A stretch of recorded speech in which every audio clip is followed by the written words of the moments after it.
의인을 찾으시는 하나님. 오늘 본문은 소돔성의 심판에 관한 말씀입니다. 우리가 잘 아는 것처럼 소돔성은 하나님의 심판을 받아서 멸망을 합니다. 그런데 하나님이 사전에 아브라함에게 그 이야기를 가르쳐 주시지요. 왜냐하면 이 소돔성에는 아브라함의 조카 롯이 살고 있었기 때문에 하나님께서 가르쳐 주신다고요. 그러니까 이 소식을 접한 아브라함이 감히 하나님한테 따져 묻잖아요. 24절 25절 말씀 보면 부당하나이다 부당하나이다 부당하나이다 하면서 하나님한테 이야기를 하는 거예요. 그 성중에 의인 50명이 있는데 그 50으로 인해서라도 그 성을 살려주셔야지. 그 의인들을 악인들과 함께 멸하는 건 이건 부당하나이다. 어찌 선하신 하나님이 세상을 심판하는 이가 정의를 행하지 않고 그렇게 부당한 일을 하시려고 합니까? 하고서 하나님한테 따져 묻지요. 감히 아브라함이 하나님을 그냥 나무라는 장면이 오늘 본문에 나옵니다.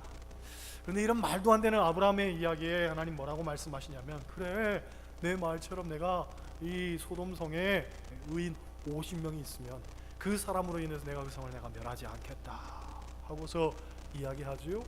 아브라함의 어떤 문제 제기를 받아들이신 거예요. 그런데 안타까운 건 뭐냐면 소돔성의 의인이 50명이 없었다는 거예요. 50명이 없었다는 거예요. 당시 소돔성의 인구가 얼마였는지는 모르겠습니다. 다만 소돔은 굉장히 큰 도시였고 아주 많은 사람이 살고 있었다는 점에서 비추어 본다면 이 50이라는 숫자는 턱없이 작은 숫자에 불과했다는 거죠. 어쨌든 50이라는 숫자를 일단은 내질러 놨는데 아브라함이 마음속으로 생각하니까 불안한 거예요. 이 50명이 불안한 거예요. 그래서 하나님과 다시 협상을 하지요. 처음에는 하나님 부당합니다 하고서 당돌하게 얘기하더니 그 다음부터는요 자기 나름대로의 전략을 구사를 하는데 성경을 이렇게 가만히 자세히 읽어보면 굉장히 재밌습니다. 아브라함이 이런 사람이었구나 우리가 생각하게 되거든요. 아브라함 하면 우리 보통 믿음의 조상, 순종의 조상, 축복의 조상 그렇게 이야기를 하는데 참 아브라함의 어떤 인간적인 면모가 가감없이 드러나는 본문이 오늘 본문입니다. 왜? 아브라함이 협상을 하는 걸 한번 보세요. 27절 말씀, 27절 같이 읽습니다. 아브라함이 대답하여 이르되 나는 티끌이나 재와가 싸우나 감히 주께 아뢰나이다. 할렐루야. 자기 비하 전법을 이제 이렇게 펼쳐냅니다. 그지요? 하나님, 나는 티끌이나 재와 같습니다.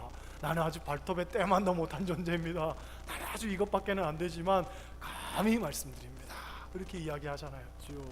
우리도 보통 이렇게 협상을 할 때 이거 잘 안 통하겠다 싶으면은 그지요? 자기 비하 전략을 딱 펼칠 때가 있잖아요. 그지요? 30절 말씀 보면 또 이렇게 이야기합니다. 30절 같이 있습니다. 아브라함이 이르되 내 주여 노하지 마시옵고 말씀하게 하옵소서. 할렐루야. 노하지 마시고 말씀하게 하옵소서. 아주 납작 엎드리면서 동정표를 구하는 거예요. 그죠? 그 다음에는 31절 같이 있습니다. 아브라함이 또 이르되 내가 감히 내 주께 아뢰나이다. 할렐루야. 감히 주께 아뢰다는 거예요. 부당하나이다 그럴 때는 언제고 감히 제가 말하지 못하는 사람인데 어떻게 제가 감히 말할 수 있습니까마는 하면서 할 말 못할 말 다 하고 있는 거죠. 어쨌든 그렇죠? 다들 그렇게 살잖아요. 그렇죠? 우리도 그렇게 살잖아요. 마치 내가 하면 안 될 것을 하는 것처럼 그래 놓고서는 할 말 안 할 말 다 퍼대기도 하고 다 하기도 하고. 아브라함도 똑같은 거예요. 이게 안 통할 것 같으니까 나는 별 볼 일 없고 나는 부족하고 나는 아무것도 아니고 내가 지금 그것밖에는 안 되는데 말해봐 내가 하면 안 되지만 내가 감히 한 번만 더 32절 말씀 보면 내가 2번만 더 그리고는 아주 그냥 마지막 카드를 내미는 거예요. 참 인간적이잖아요. 그죠? 어떤 면에는 치사하기도 하고 별로 참 보잘것없기도 하고. 근데 하나님 다 들어주시는 거예요. 다 받아주시는 거예요. 그렇죠? 하나님도 다 아시죠. 왜 모르겠습니까? 우리 나름대로 구사하는 이 전략과 전법들을 하나님도 다 한단 말이죠. 우리도 기도할 때 그런 기도 해보잖아요, 그죠? 뻔할 뻔짠데 그래도 한번 해보는 거예요. 받아주시는 거예요, 하나님이. 그래, 말해봐. 그랬더니 야, 이거 50명 가지고는 안 되겠는 거예요. 거기서 한 5명 부족한데 45명 안 되겠습니까? 괜찮아. 40명, 45명 아니야, 40명 안 되겠습니까? 괜찮아. 생각해보니 40명 안 되겠어요. 40명도 많은 숫자. 30명 안 되겠습니까? 30명도 괜찮다는 거예요. 20명은 어때요? 20명도 괜찮다. 한 번만 더. 10명은 어때요? 10명. 10명도 괜찮다. 10명. 그러니까 이 짱돌이 돌아가는, 머리가 돌아가느냐, 아브라함이 한번 속으로 다 계산을 해보겠죠, 그죠? 애들 그러잖아요. 저희 아들도 구구는 구구는 뭐였더라 그래서 속으로 9일은 9, 9일 18, 9, 3, 46에 48 이러놓고 46이 뭐더라 46이 그래서 속으로 다 계산하잖아요. 자기 나름대로. 애들도 계산하는데 어른이 그 계산 못하면 바보죠. 그거는 어리석죠. 하나님한테 내가 50명, 40명, 30명, 20명, 10명 다 아브라함 나름대로 계산을 된다고요. 머리를 쓰는 거예요, 그죠? 한 10명 제시했을 때는 자기 나름대로 손꼽을 것 아닙니까? 거기는 롯도 있고 저기 롯의 아내도 있고 걔네 애들들도 있고 누구도 있고 10명은 되겠다. 50명은 안 돼도 야, 요 10명은 되겠다. 계산 설 것 아닙니까? 그잖아요. 저도 건축할 때 말이죠. 건축할 때 이거 인간적인 얘기지만 건축할 때 어쨌든 돈이 필요하잖아요. 사실은 물론 뭐 돈 없이 건축했지만 어쨌든 돈이 필요하잖아요. 나름대로 계산을 해볼 것 아닙니까? 펼쳐놓고서는 그래 장로님은 이만큼 하실 거야.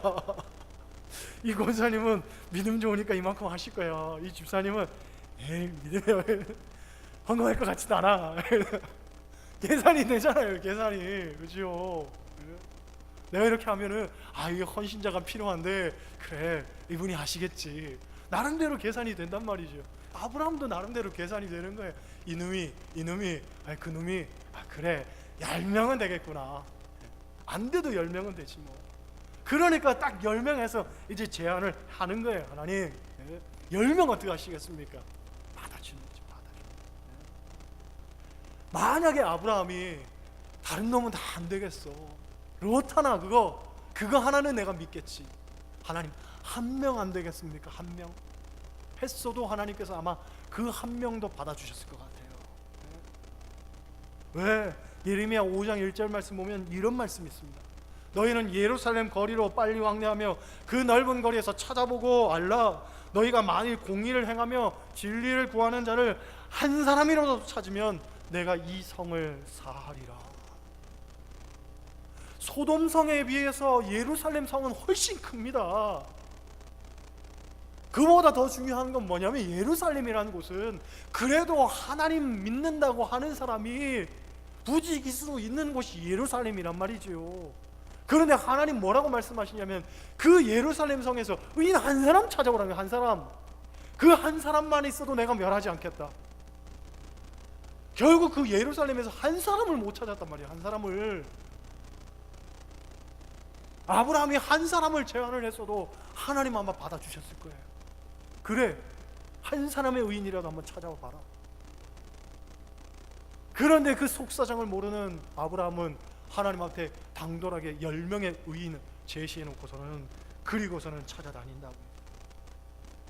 안타깝게도 우리가 알듯이 의인 10명이 없었습니다.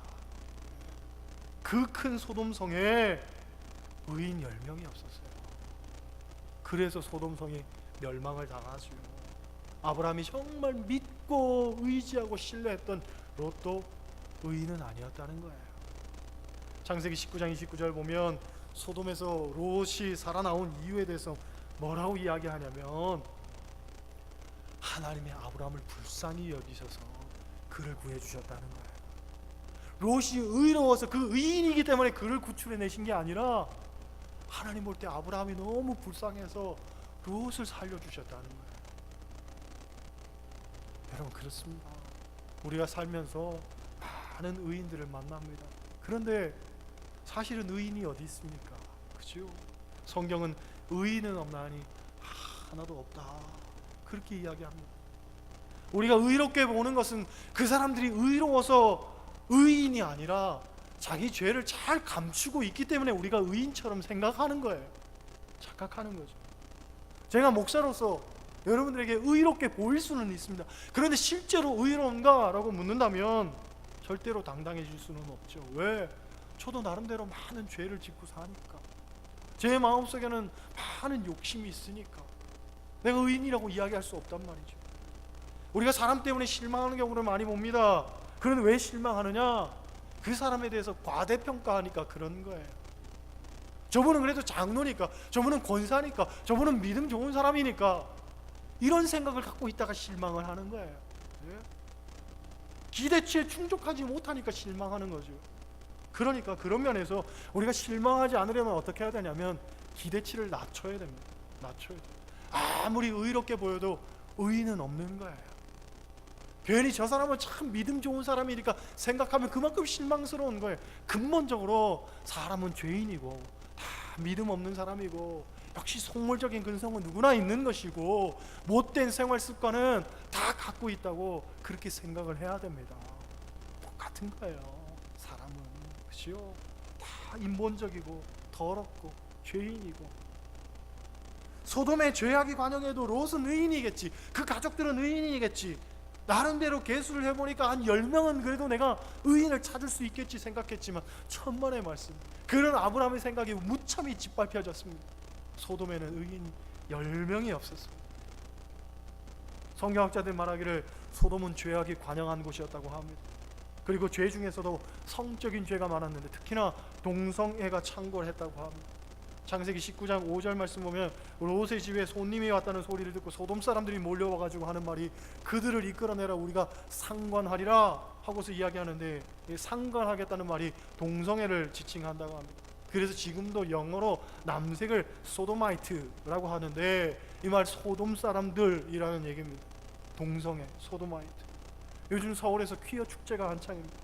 성소수자들이 그들의 문화를 인정해 달라는 뜻으로 축제를 벌이고 있습니다. 여러분, 우리가 사회에서 소외받는 자들을 불쌍히 여기고 그들을 용납하는 것은 그리스도인으로서의 마땅한 사명입니다. 분명합니다. 하지만 잘못된 것까지도 용납하는 것은 이건 그냥 타협일 뿐이지 사랑은 아닙니다. 의외로 사랑과 타협을 잘 구분하지 못하는 이들 많습니다. 자유도 과하면 방종이 되듯이 이 용납도 과하면 타협이 되고 결국 불신앙이 되는 거예요. 성소수자들을 우리가 불쌍히 여겨야 되는 것은 당연합니다. 그리고 그들을 보듬어줘야 되는 것은 당연히 마땅한 일입니다. 하지만 그들의 문화를 인정하고 공유하는 것, 이것은요 안 되는 겁니다. 그건 안 되는 거예요. 안 되는 것은 안 된다고 이야기할 수 있어야 되는데, 그것을 오히려 말하지 못하는 분위기가 요즘 형성되고 있습니다. 목사님들 사이에서도 마찬가지입니다. 오히려 안 되는 것은 안 된다고 말하는 사람은 고로하게 여기는, 그리고 오늘날 문화를 제대로 인정하지 못하고 따라가지 못하는 생각이 편협한 사람으로 그렇게 이야기하고 있는데, 분명히 안 되는 건 안 되는 거예요. 그죠? 어쨌든 오늘 본문을 통해서 우리가 깨달을 수 있는 두 가지가 있습니다. 첫째로, 소돔이 물론 죄 때문에 망했지만 사실은 죄 때문에 망한 게 아니라 의인이 없어서 망했다는 것. 여러분, 우리가 그것을 기억해야 됩니다. 죄는 어느 사회에나 있기 마련입니다. 그죠? 죄는 어느 공동체나 있기 마련입니다. 죄는 어디에나 있는 거예요. 문제는 의인이 없으니까 망하는 거예요. 의인이 없으니까. 역사는 항상 의인을 필요로 하고 의인을 요구한다는 것을 우리가 기억해야 됩니다. 하나님은 항상 의인을 찾고 계신다는 것을 우리가 깨달아야 됩니다. 오늘날 우리가 사회를 보면서 얼마나 많이 탄식하고 한탄을 합니까? 살인과 강도와 폭력과 성적 타락, 그런 것들을 보면서 우리 사회가 마치 소돔과 고모라와 같아 라고 그렇게 탄식을 하지만, 중요한 것은 수천만의 사람, 수만 명의 사람들이 방종하고 그렇게 죄를 지으며 사는, 그게 문제가 아니라 그 속에서도 얼마나 의인으로서 사느냐. 소돔에도 의인 10명만 있으면 하나님께서 그 도시를 살려주시겠다고 말씀하셨는데 그 10명이 없다는 걸 우리가 기억해야 된단 말이지요. 교회도 마찬가지라고 봅니다. 교회는 문제가 전혀 없고 교회는 정말 천국의 공동체가 이루어졌다라고 생각한다면 그건 오산입니다. 오산이에요. 문제가 전혀 없고 정말 천국의 공동체가 이루어질 수 있는 것은 우리가 죽어야만 가능한 거예요. 그럴 수가 없단 말이죠. 어쨌든 살아 숨쉬고 사회생활 하다가 일주일에 한번 모여가지고 교회에서 지내다 보니까 문제가 없을 수가 없어요. 중요한 것은 왜 우리 교회는 이렇게 문제가 있느냐, 왜 누가 문제를 일으키냐, 그건 전혀 중요한 게 아니에요. 그 문제를 잘 극복할 수 있도록 의인의 역할을 감당할 수 있는 그 한 사람이 필요한 거죠. 그 한 사람만 있으면 괜찮은 거예요. 그리고 그 한 사람이 내가 돼야 되는 것이고, 할렐루야. 그 사람만 있다면, 소망이 있는 게 그 사람만 있다면. 교회라는 것은 그렇습니다. 교회는 완전한 공동체가 아니에요. 불완전한 공동체입니다. 하지만 그 불완전한 사람들을 모아다가 하나님께서 완전한 공동체로 인쳐주시는 것이 교회죠. 그렇잖아요. 그러니까 탄식만 하고 좌절만 하고 실망만 하고 있으면 안 되는 거지요. 어떻게 하면 우리가 이 문제를 극복할 수 있을까? 어떻게 하면 이것을 해결할 수 있을까? 어떻게 하면 치유할 수 있을까? 어떻게 하면 손잡아 줄 수 있을까? 안아줄 수 있을까? 그걸 자꾸 생각해야 된단 말이죠. 그 사람만 있으면 괜찮은, 그 사람만 있으면 그 사람이 여러분이 되기를 소원합니다. 할렐루야. 그렇죠?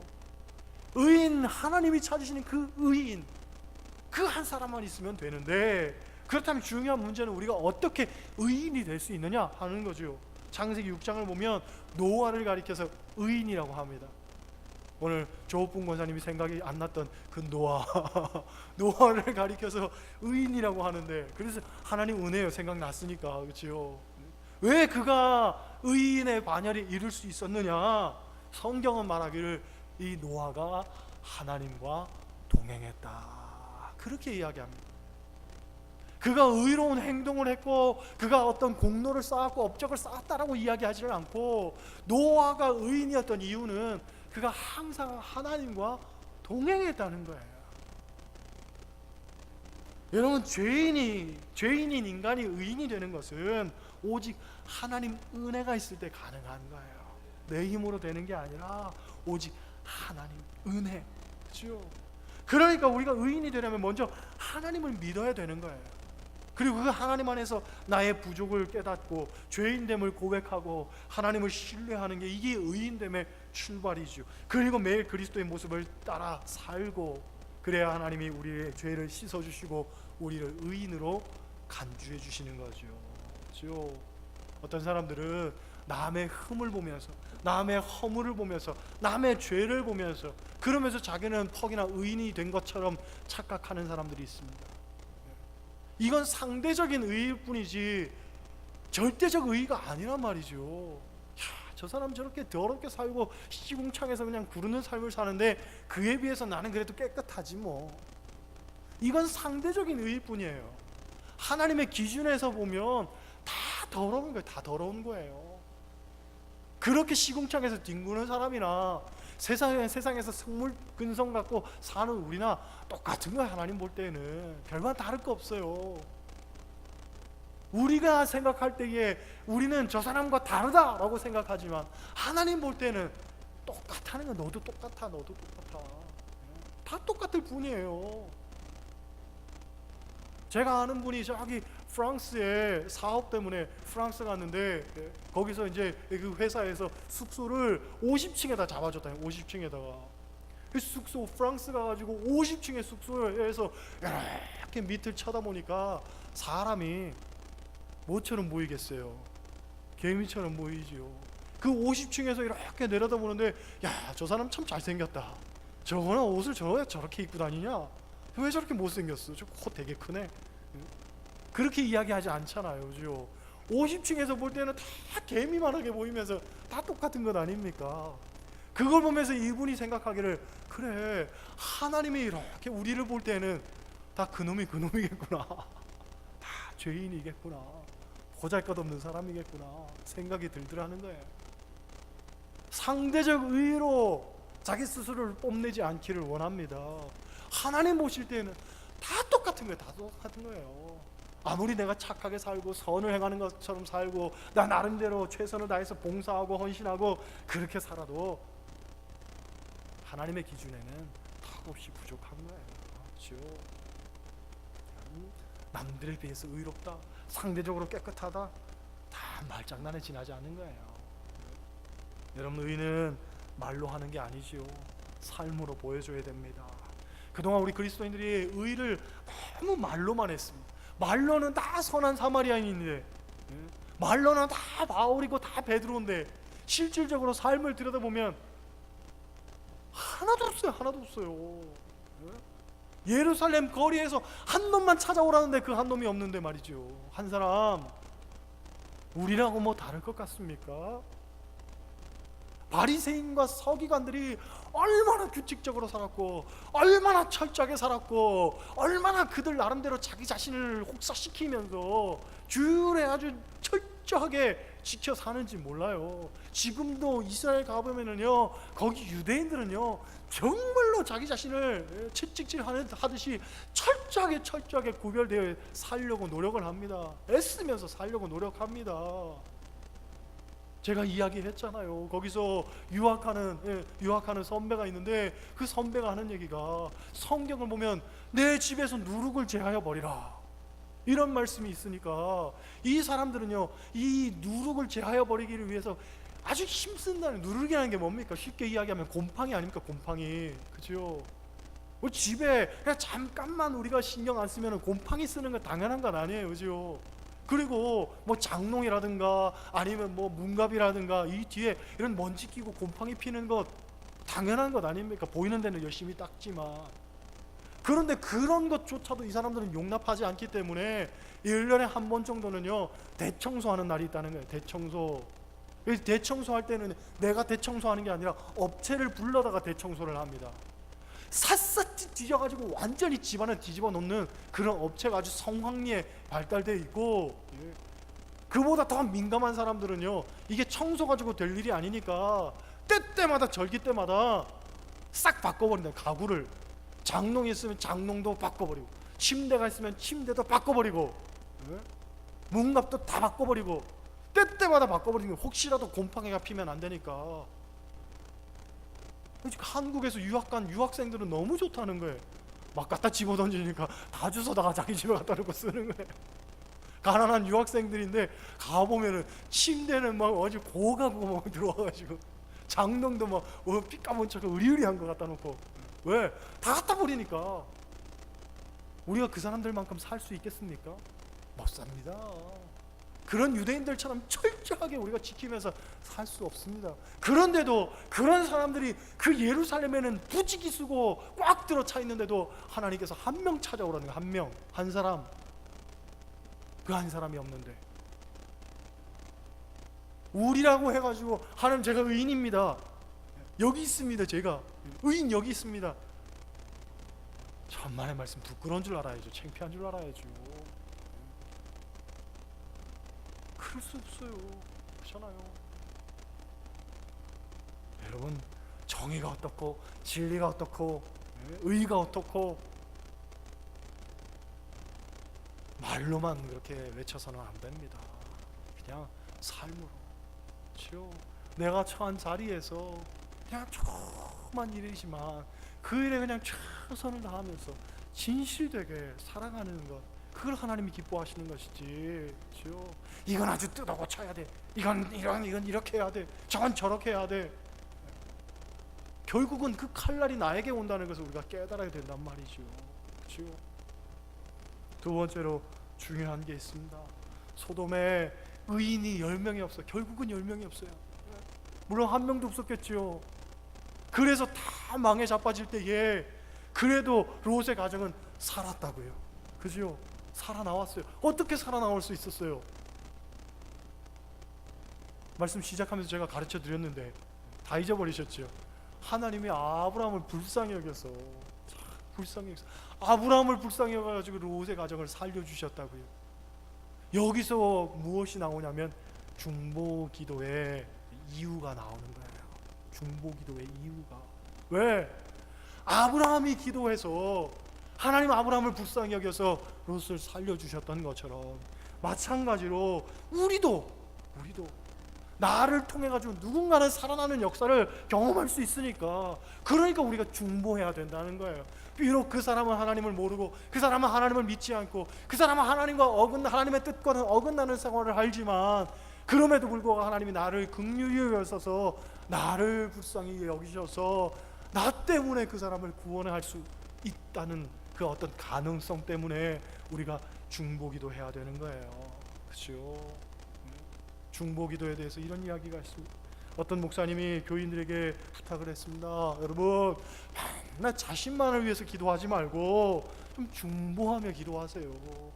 나라를 위해서 기도하고, 이웃을 위해서 기도하고, 부모를 위해서 기도하고, 절대로 나만 위해서 기도하지 말고 우리 중보하면서 기도합시다. 그랬더니 앞에 앉은 노처녀가 기도하더라는 거예요. 하나님, 오늘은 제가 중보 기도합니다. 하나님, 오늘은 제가 부모님을 위해서 기도합니다. 하나님, 우리 부모님에게 좋은 사위감을 허락하여 주옵소서. 기도하더라고요. 중보기도 하면서 결국은 중보기도가 아니라 결국 자기 이익을 위해서, 자기 유익을 위해서. 사람이 말이죠. 우리도 똑같은 거예요. 중보기도 한다고 하면서도 결국 보면은요, 나의 이익을 위해서, 나의 유익을 위해서, 나의 기쁨을 위해서, 나의 만족을 위해서 기도할 때가 얼마나 많습니까? 여러분, 기도의 폭을 넓혀야 됩니다. 친구를 위해서, 이웃을 위해서, 교회를 위해서, 사회를 위해서, 아멘은 안 하지만 나라를 위해서, 그죠? 세계를 위해서, 북한을 위해서, 그죠? 트럼프를 위해서, 김정은을 위해서, 그죠? 기도해야 된단 말이지. 기도의 지경을 넓히고. 할렐루야. 하나님께서 아브라함의 기도를 들으신 것은 아브라함이 하나님 보시기에 아름다운 삶을 살았기 때문에 하나님께서 그를 인정하시는 거예요. 그래서 매사에 하나님께 아뢰고, 매사에 하나님께 순종하고, 매사에 하나님께 예배하고 하는 삶을 사니까 하나님께서 아브라함을 오직 불쌍히 여기셨으면 그리고 또 구원하셨을까. 그죠? 우리도 하나님 보시기에 하나님 마음에 흡족한 삶을 살아내야 됩니다. 그리고 그 삶이 뒷받침된 중보 기도를 드려야 됩니다. 그래야 그 중보 기도가 힘이 있어지고 응답되는 기도가 될 수 있는 것이지요. 하나님한테 전혀 기쁨이 되지 않으면서 중보 기도만 한다고 될 일은 아니거든요. 그렇죠? 삶이 밑바탕된 기도, 이게 아브라함이 우리에게 보여주는 어떤 핵심적인 사건입니다. 결국 어쨌든 오늘 본문이 우리에게 이야기하는 것은 하나님은 의인을 찾으신다는 것. 그렇죠? 세상이 타락하고 방탕하고 죄악에 관영하고 하지만 그런 것 때문에 하나님 실망하지 않으십니다. 하나님 실망하는 것은 그런 세상 중에도 의인 한 사람이 없기 때문에 하나님 실망하시는 거죠. 그리고 오늘 의인을 찾으시는 거예요. 우리 교회가 어떤지 모르겠습니다. 물론 우리 조국분 권사님 이야기했던 것처럼 아름답고 사랑이 많은 공동체이면 참 좋겠지만 우리 교회 안에도 문제가 있을 수 있고, 다툼이 있을 수 있고, 불평이 있을 수 있고, 싸움이 있을 수 있고, 다 있을 수 있습니다. 중요한 건 그럼에도 불구하고 이것을 짊어지고 하나님 앞에 기도하며 모든 화평과 사랑과 화해와 하나됨을 힘쓰는 그 한 사람만 있다면 소망이 있는 것이고, 하나님께서 그 교회를 통해서 역사하실 줄로 믿습니다. 의인을 찾으시는 하나님 앞에 주님, 제가 여기 있나이다, 나를 사용하여 주옵소서 감히 고백할 수 있는 여러분 되시기를 주님의 이름으로 간절히 축원합니다. 기도하시겠어요? 하나님, 세상이 아무리 타락하고 썩어도 하나님 앞에 기도하는 한 사람만 있다면 하나님은 그 한 사람으로 인해서 그 세상을 구원하실 줄로 믿습니다. 우리가 세상에 대해서 왈가왈부하면서 이러쿵 저러쿵 이런저런 불평들을 이야기하지만 중요한 것은 그런 불평을 말할 때가 아니라 정말 하나님 보시기에 받으실 만하고 기뻐하실 만하게 살아가며 철저하게 하나님만 붙들고 산다면 그 한 사람 나를 통해서 하나님 이 세상을 구원하실 줄로 믿습니다. 오늘도 철저하게 하나님 앞에 순복하고 부복하고 순종하고 하나님만 의뢰하면서 정말로 이 더러워진 세상 속에서 의인이 되기를 갈망하고 또 열망하는 주의 자녀들 되게 하여 주옵소서. 예수님 이름으로 기도합니다. 아멘.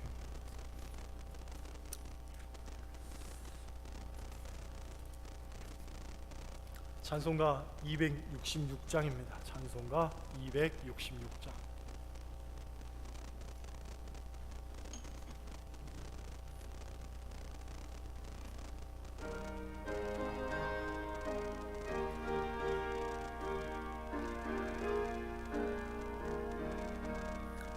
주의 피로 이룬 샘물 참 깊고 넓도다. 구원하